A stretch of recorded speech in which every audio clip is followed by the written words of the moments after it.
मित्राणि, अधुना वयं परिचयः इति पाठ्यपुस्तकस्य 10मस्य पाठस्य समस्यां पठामः। समस्यायाः च समाधानं प्राप्तुं यत्नं कुर्मः। समस्यासम्बन्धिनम् एतं श्लोकम् आदौ पठामि। पानीयं पातुमिच्छामि त्वत्तः कमललोचने, यदि दास्यसि नेच्छामि नो दास्यसि पिबाम्यहम्। श्लोक का सामान्य अर्थ पहले हम जानेंगे।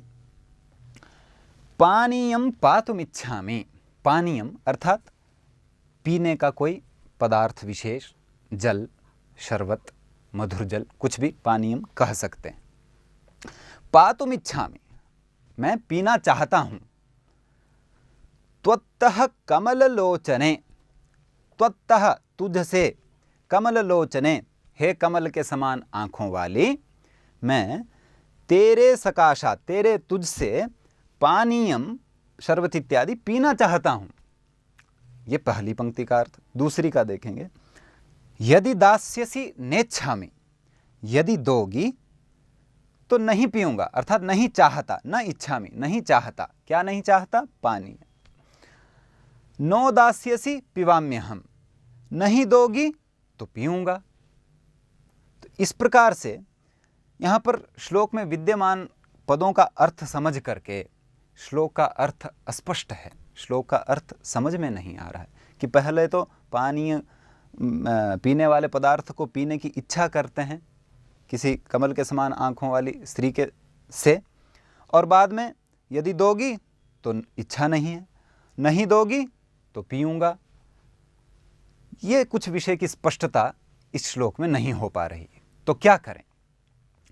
देखिए, श्लोक में ही जैसे पहले हम समस्याएं पढ़ाएं, उसी प्रकार से यहां भी श्लोक में ही समस्या का समाधान है। थोड़ा सा पदों का उलटफेर है। पहली पंक्ति का अर्थ तो हमें समान रूप से उसी प्रकार, जिस प्रकार से जाना है उसी प्रकार से हमें जानना है, उसमें कोई परिवर्तन विशेष नहीं है कि पानीयम पातुम, पानी को पीने की इच्छा करता हूं तुझसे, इत्यादि इत्यादि। दूसरी पंक्ति में कुछ एक जो पद हैं उन्हें हमें यहां पर तोड़ मरोड़ करके लिखना पड़ेगा। जैसे कि यदि दास्यसि, इस पद पर जो पहला हम विग्रह करने जा रहे हैं, दासी असि,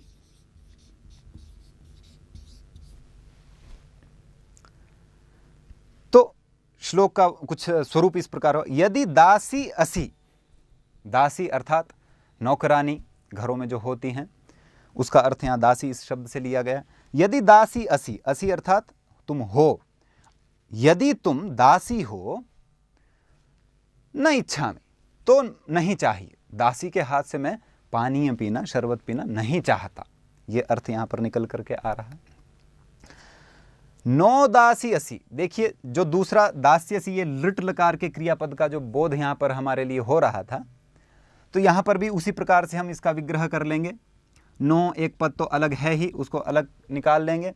दासी असि, उसके बाद दासी और असि, इन दोनों पदों में हम संधि को जान लेंगे। ठीक उसी प्रकार जैसे कि यहां पर दासी असि दास्यसि, इसमें यण संधि थी, उसी प्रकार यहां भी दासी असि, इन दोनों को अगर जोड़ दें तो दास्यसि, ऐसा यण संधि करके रूप बन सकता है।